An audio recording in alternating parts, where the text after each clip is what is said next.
This is the Q&A for the Roamer Patreon for the month of... Is it April now? It's April, isn't it? It's April. Oh my god. And the first question is from Hypernova. Hypothetically, let's say you were put in charge of a super duper advanced game company with near infinite budget. What would your idea for a perfect game be? I've thought about this for a while. I want a game where you play as like a medieval army and you have 4 people playing at any time, right? But in the medieval army, the 4 people have control of the different parts of defending a castle or charging into a castle. So let's say I am in charge of the front gate. I am the king in this sense, right? You choose someone to be the king, and the king will be able to give orders. You can go against those orders, but if you go against those orders, you do lose points. So you need to have like a strategic king. So maybe I wouldn't be the best for that. But you know what I mean? You have to have a strategic king. So every time you go against those orders, you lose 1 point in your overall like score or rank or whatever.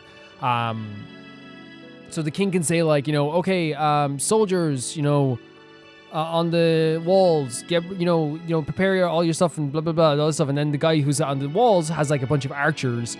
The person who's down like on the behind the gate is like there to brace the gate. They have to do a mini game to brace the gate.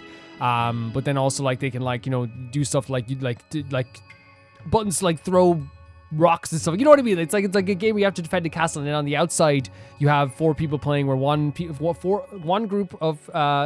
controlled by one person. I know I'm describing this so bad. Is like trying to go up the ramp or go through the front door. The other group is trying to climb the walls. The other group is shooting arrows from down below. And then the other group is probably like, I don't know, trying to like find another way to get into the castle as well. And basically it lasts like, it's called like a night cycle. It lasts the whole night. And then when the dawn comes, no matter what, there is like a reinforcements for whichever side is winning the most. I know it sounds weird. It just means that there's going to be like it's a way to end it early so it doesn't last forever. Whoever has the most points doing all the stuff on either side, their army will come in and kind of sweep up everything and help you win. I would like the time limit to last quite long too. I know it sounds very weird, but that's what I always would love. Like, I know it would be very difficult because you'd have to do it with friends, and people would be dropping out all the time if you didn't do it with friends. Because can you imagine like, after like a 40-minute siege, and then like there's one dude's like, I'm not playing this anymore, we're losing, and then you drop out, and then you have like a botted army then at that point. You know what I mean? It would have to work in a very intricate way. Or it's a single player game where you can control like the army like that as well on defending a castle. That'd be my ideal game. Yeah, for sure. What's Your Damage says, hello, when it comes to console gaming, are you ever thinking of expanding to PC gaming such as the Steam or Epic Game Store? If you're not and you're comfy with Switch and PS5, it's completely valid and fine, just curious about it. Along with that question, are there games you would like to play currently unavailable on Switch or PS5? 110%. I'm getting a Steam Deck very soon. Very, very, very soon. And what I'm going to be doing with the Steam Deck is I want to play, not Nintendo, not emulate your games or any company. I want to emulate PS2 games. That's what I want to do. I want to emulate PS2 games, especially PS2 wrestling games, but I also want to play games that I wouldn't be able to usually play. Like there's games like Danganronpa Another, Your Turn to Die. There's a bunch of PC games people have been wanting me to play for so long, and I just haven't been able to do it because my PC setup isn't very good. But yeah, like there's like stuff like right now I was waiting for like a bunch of PC games to come out that people have been wanting me to play for a very long time, but I couldn't play them because I didn't have I have a PC that can play those games, but it's about comfort as well. You know what I mean? It's about having a comfortable setup. So yeah, like the games that I would say that I want to play on that I want to play that are on PC right now currently, the biggest one is Your Turn to Die. That's the biggest one. I want to play that really, really badly. But there's also just like in general missing out on stuff. I had to wait weeks to play the demo of Last Defense Academy, and by the time the demo came out, I was already playing something different. Deltarune came out. The Deltarune Chapter 2 came out on PC before it came out on consoles a week early. And I was playing it on PC, but like obviously I like to have a comfortable setup with that too. But yeah, I'm getting a Steam Deck. And I'm getting the dock for it as well. And I see it as like, yes, it's going to be fun to have, but I feel like it's also going to be like a nice investment for the channel. Putting a little bit back into it from people that have supported me, where it's like, look, we have this thing where now we can play more games. And people, when they're suggesting games, they don't have to just be like, is this on PlayStation? You know what I mean? They can be like, oh, I'll suggest this, and no matter what, we can like look at it and play it in some way. Yeah, so I want to definitely expand into it. I definitely want to expand into PC gaming, and hopefully very soon, in maybe the next 2 weeks, I'll be getting a Steam Deck. Because I think it's one of those things that, like, when you're getting supported, especially like through Patreon and getting supported through people in the channel, the members that I have on the channel and all this stuff, and like ad revenue, I feel like it's one of those things where, like, yes, like, I love to save money, and saving money is so important for everything. It really is. You pay for your food, all this stuff, that's so important. But I think also at the same time, reinvesting back into the channel is like such an important thing to do as well. It's such an important thing to do, and I feel like that's like a good investment to make as well. Thank you so much for your question. SR Fiji says, what game adaptations, whether it be a movie or book version of a game series, would you like to see in the future? An adaptation. Interesting. So, like, you want to see what game adaptations, whether a movie or a book, or a version of a game series like to see in the future. So, like, a movie or a book made into a game series, I think you're saying? For me, I think there hasn't been, like, a strong Lord of the Rings game since Lord of the Rings: The Third Age. I think that, like, another adaptation is definitely, like, would be very, very welcome. I don't read many books, but, like, actually, what would be interesting as, like, a visual novel would be, like, 20th Century Boys. Beyond that, I think that the manga Beck could be a really cool, like, slice of life game, like almost like a Life is Strange-esque type game where you have rhythm games and you play music in those games. I feel like that could work really, really well. So that would be my answer for that for sure. It's like the idea of, like, the mangas that I read turned into, like, kind of like slice of, like, Life is Strange games. I've said this before, but I think that Yu-Gi-Oh! As an anime should be made into, like, a story-based game. Let us replay the story of those games. Open world Battle City. Each season could be its own game. I would pay for it, no problem. Tomorrow, I would purchase it, and you could not stop me. But yeah, that's my answer for that for sure. Aka, since Roman Reacts has plenty of videos in different languages, especially when it comes to music, I was wondering if you know any other languages other than English, and is there any you'd like to learn or are curious about? I know English and English. I'm a one language person.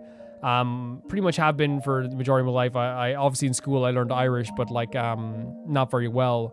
In terms of a language I would want to learn, I don't really know. It might be cool to, like, I don't know, learn, like, I know this is such a cliche answer, but to learn Japanese just so I could, like, play versions of games that were only released in Japan. You know what I mean? And play Japanese versions of games that are released early, like a year early versus the West. You know what I mean? Play those games as quick as possible, and I could read it and understand it, and it would be perfectly fine. Or like when you're watching anime and you can just like listen to it and not have to like always like look at the subtitles. That would be really cool too. So yeah, I know it's a cliche answer, but that would be my answer. It would be Japanese for sure. Leon says, of the games you have on your list to play, what are the ones you're most excited to play? Oh my god. The Spirit of Justice is probably number one. I'm super excited to get to that this year, the idea of Spirit of Justice. What else am I excited to play? Sonic Adventure 2 is another exciting one for me that I want to play. Octopath Traveler. I'd say if right now, and I think the reason why I'm saying those ones is because like I know for a fact that like I'm gonna play Sonic Adventure 2 and Spirit of Justice in the next few months. So like I think that's why like they're like the most excited to me. I would say actually Kingdom Hearts is probably like one of the games that like is I've been itching to play for a while. And since I haven't actually gotten around to playing them, I think that's what's always on my mind is like, when am I going to get a chance to play them? Will I get to play them? But the list is so long and so expansive that it's honestly like, and it's not, I hope it doesn't sound bad to you, Leon, because it's a great question. It's just that the reason why it's such a great question is because there's so many good games on the list. If you don't know, there's a Let's Play list down below of all the games I plan to play in the future. Like, it's so good. Like, the amount of games that I want to play. But I think the answer would be either like Kingdom Hearts or I'd say Spirit of Justice and Sonic Adventure 2 because they're coming up, right? They're very close. They're going to be very, very close. So obviously like that would mean I would definitely want to, like, I'm getting excited about those, right? And I know it's such a cop-out answer, Leon, and I'm sorry.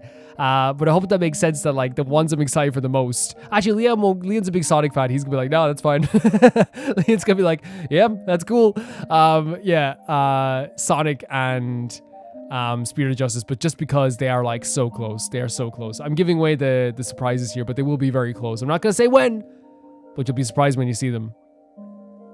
Malcolm Day asks, did you ever consider try having a face cam in your gaming vids, and how did you feel about showing your face for the first time on the channel?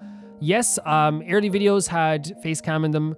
I think one of the things that happened with me not having face cam, it forced me to like talk and communicate better. I'm not saying I'm good at communicating, but it forced me to like always talk about my feelings and my emotions in games and say the first thing that comes into my head and speak about how I'm feeling. Without having to like, I can't just do the, because even though like I'm reacting and my face is, contorting as I'm playing a game, I think not having a face cam has led to like people liking the commentary quite a bit more. I always consider it. I always do. But I'm also like a big fan of the style that we've kind of come to. I think it's very cozy, and I think it's very like, it's very like game focusing and story focusing and focusing on the story. Not that there's anything wrong with facecam whatsoever. Facecam is like, the way to go in a lot of cases, but I wouldn't rule it out. And in terms of like how I felt when I first showed my face, I had a lot of people supporting me and a lot of people being very kind. I had friends literally texting me saying that they thought I was handsome. So I was like, online friends, you know what I mean? And so like it wasn't really, it was scary at first, but it wasn't terrible. It was like, pretty okay, in terms of like when I showed my face originally on the channel, I think like I didn't really care too much. I was just like, okay, whatever. But like re-showing your face is, I think, bigger sometimes than showing your face, if that makes sense. Ali says, are you excited for the new Hyrule Warriors Age of Imprisonment game you played on the channel? This is an interesting answer because I want to play the Zelda game. Actually, I'm going to add that to my Leon answer above as well, because I want to play Echoes of Wisdom, because if I'm being honest with you, every single time I've wanted to play Echoes of Wisdom, the problem is for me is two things. I want it to have its own time where I'm not thinking about any other game that I want to play. The other thing is that it's still €60. And like playing, it's such a different feeling playing €60 for a game that you're playing day one versus when you're playing a lot later. And so what I might do is I might wait until maybe I want to buy like Xenoblade Chronicles X or something like that, like down the line, and then I might like use those vouchers as quick as possible. I know they're leaving, but like use those vouchers to maybe buy the two games. So it's actually like I'm getting it for €40, if that makes sense. I know it sounds weird, but that's the way I might do. In terms of Age of Calamity, Age of Imprisonment.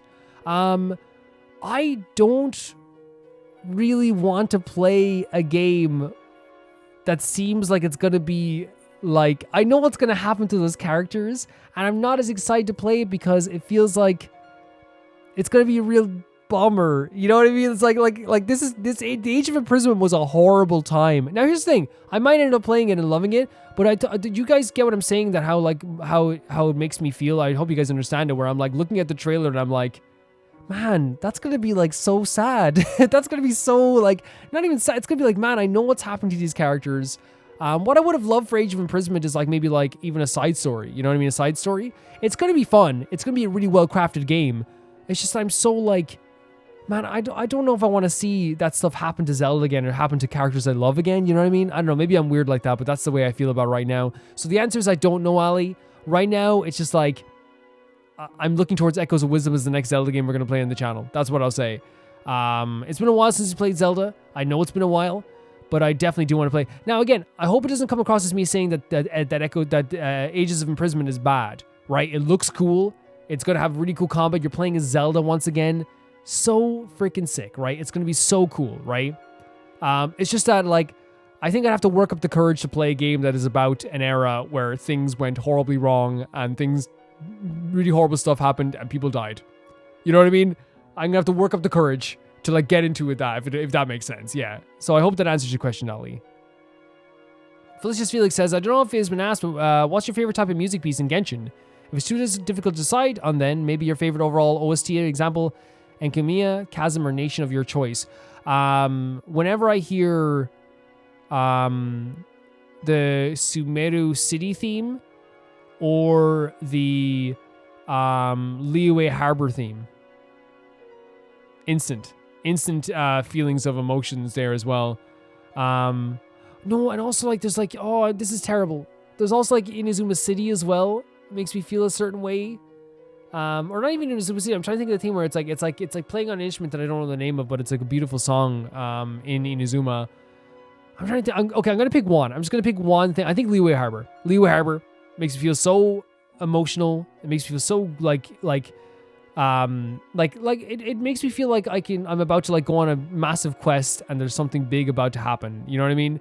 At the same time, it also makes me feel like I'm at home. It has all these emotions packed into one. It really feels like it was like because I think that Act 3 in Leeway Harbor was like the moment where I was like, okay, this game is insane. You know what I mean? And I always remember that music and I remember those times there for sure. So yeah, I'd say Leeway Harbor. I also asked a question to everyone for the community video. What game would you think Romer would love if he played on the channel? And this isn't a question that was like very interesting for me because I was like, oh, what are people going to say? Forwin says, I think you would really enjoy playing in Stars in Time, especially since you liked Undertale, Deltarune, and Amori so much. I played it from start to finish a couple of weeks ago, and it's quite possibly one of my favorite games of all time now. It's an Earthbound style RPG, and the main concept is that you're trapped in a time loop that only you know about, while you and your party are trying to save a country from destruction. It pulls it off beautifully. The characters are all really charming, well written, and relatable, and the story is engaging and explores the emotions that go on along with the time loop in a really unique way. The gameplay doesn't get boring, as there are opportunities to skip things you've already seen, and there's usually a lot of different, usually a lot that's different anyway.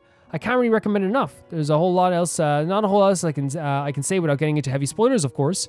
It's on both PC and Switch. I've thought about it every day. People have like suggested this game so much for when, and I think that it would be like a really fantastic game to play. And I think you're right, it is up my alley. I think it's like one of those perfect games where it's like, yeah, that is you. This is a very you game. So yeah, I definitely would consider playing this game. And I think this is actually like a good choice that fits my personality quite a bit. 100%. Malcolm Uday says, easily the most Romer-coded game I could think of that would fit the channel perfectly is Miside, M-I-S-I-D-E. It's got a perfect mix of survival horror, anime aesthetic, and psychological elements, packed into a nice short indie game. It's very atmospheric, with a great story and amazing characters. Without spoiling, it brings the Doki Doki literature concept up to 11, and leaves you wanting to know more about its world. I do want to mention that while the game has a Japanese dub, I consider the original Russian voices to be far superior and sound much more akin to the themes of the story. The Japanese voice makes the character sound kind of childish and less serious in my opinion. It's only PC, but playable on a Steam Deck. Okay, so it is again, survival horror. Very big into what I would be into. Look at me like judging your picks. Survival horror, anime aesthetics, psychological elements, a Doki Doki style elements as well. Yeah, I think this is also another thing that you have picked kind of perfectly. If this is what this game is about, it definitely would be something that, I would get into then for sure. Again, it's one of those things where like I can't answer a lot with these answers just because like I don't know these games, but I do love seeing people's like idea of like what I would be into. And so far, I think both answers so far were like spot on as something that I would love. And I think it's also really nice that you guys have like really like sold them in a way that you know I would like be very into them. Yeah, it's an interesting concept. It's an interesting idea. I love survival horror. It's my favorite genre of game. You're probably like, why don't you play it on the channel a lot? Mostly just because like, like I like to play like a bunch of different games on the channel. I have played survival horror before. I would like to play more of it, to be honest. Victoria says, it's difficult to pick. I think atmospheric games are always fun, so maybe The Long Dark. Victoria loves The Long Dark, which I've sent trailers for before. There's a story mode as well as a sandbox about surviving a harsh winter alone in the apocalyptic event. I just started Pacific Drive and was thinking while playing it that you would like it. You have to drive to an old station wagon through an excursion zone and try to survive anomalies. Now, this does actually sound very cool, and I've seen trailers for it before. We played a game called Subnautica, and while at first like this was like a very hard game for me to get into, one of the things I got like really interested in about the game is like the elements of survival that are really, really super interesting to me, and the idea of like everything feeling very like freeing and open, and even if like stuff was terrifying, it felt like I could do anything. And with the idea of a sandbox, that is what that's what it makes me feel. It's like I can literally do anything in this world, right? And that feeling you get is like second to none. I think sometimes in some survival games and some sandbox games it can wear off. But like once you get that feeling and that vibe, it's an energy that is like unmistakably so beautiful, right? The idea of like I can just do it, even though you can't do anything, but it makes you feel like you can do anything. Leon says, I think you would really enjoy the Colonna series. It's a platformer that makes us use the foreground and background to solve puzzles, and you get into a really good groove with the mechanics. The story for both games hits you hard too. Dealing with the connection between losses and love, home, and moving forward. It made me cry when I was a kid. And when they dropped Fantasy Reverie, it was like reliving my childhood all over again. That's the remaster, right? I kind of recommend it more. I know for a fact that like I've seen the art style for this, and this does look something that's like right up my alley as well. It's also like a game that I think that Kyle Bosman played. I didn't get to see him play it, but like I'm pretty sure that like, it's probably the opposite of what something he might like. Or maybe it's a platform, so he's actually pretty much into platformers. But like I do like a beautiful art style. I do like a sweet story. I do love something like that you can definitely stick your teeth into and actually like get emotionally invested in. So I think this is also like a very good pick as well. I've never seen anything beyond, pictures though. Like, I think, I don't know if I own it. I think I might have like emulated it one time but didn't actually play. Like I emulated the PlayStation 1 Classic and like put a bunch of games on it. And I actually think when I did that, I probably put Colonial on it but didn't play it. I think it's on the PlayStation 1, right? Yeah. Very interesting. Watch Your Damage says, I think Roman would really like the Henry Stickmin collection. It's a more of a point-and-click game, but it's very 2000s-like and just very silly. Or Hades. Since you like Baldur's Gate, the type of play styles remind me of Hades. It's very fun when you're used to it, I hear. I've heard of Hades. Henry Stickmin, I've never heard of. But it sounds like there's something in the back of my mind where it's like, Henry Stickmin, what's that? What is that? It's like something that could be in the back of your mind. But yeah, like I think point-and-click adventure games could be something like, especially since with Baldur's Gate that we played recently, it could be like a fun game to play because I did like that style, the idea of like looking around stuff, picking up stuff, exploring stuff. And also like with Frambo, with a Sally Face, with even Little Misfortune. Like we were playing a lot of games where you had to click on a lot of things and like explore the area and like really getting into the world that's around you as well. So I'm thinking that we would probably enjoy it. Again, it's just a matter of like not even know. I'm actually like might look up Henry Stickmin because I like, again, the other games I have like kind of an idea for what they could be, but I'm just like think this sounds so interesting to me. Henry Stickmin. Oh, it's literally a Stickmin. Okay, that's fine. Yeah, that sounds very interesting as well. Thank you so much, Watch Your Damage. Thank you guys for watching the Q&A/community video this month.